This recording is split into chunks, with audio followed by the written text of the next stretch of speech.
ഇരുമ്പ് സമാനമായ ആത്മാവിനെ സ്പർശമണിയാക്കി മാറ്റുന്ന മാസ്റ്റർ പാരസനാഥനായി ഭവിക്കട്ടെ.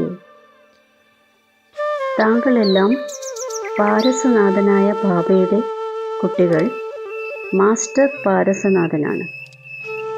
അതിനാൽ എങ്ങനെയുള്ള ഇരുമ്പ് സമാനമായ ആത്മാവായാലും താങ്കളുടെ സംഘത്തിലൂടെ ഇരുമ്പ് കൂടി സ്പർശമണിയായി മാറുന്നു.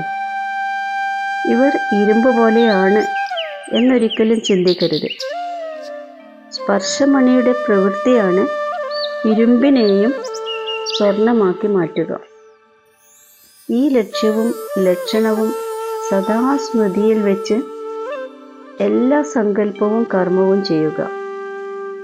അപ്പോൾ അനുഭവം തോന്നും, ഞാൻ ആത്മാവിൽ നിന്നും പ്രകാശകിരണങ്ങൾ അനേക ആത്മാക്കളെ ഗോൾഡൻ ആക്കാനുള്ള ശക്തി നൽകിക്കൊണ്ടിരിക്കുന്നു.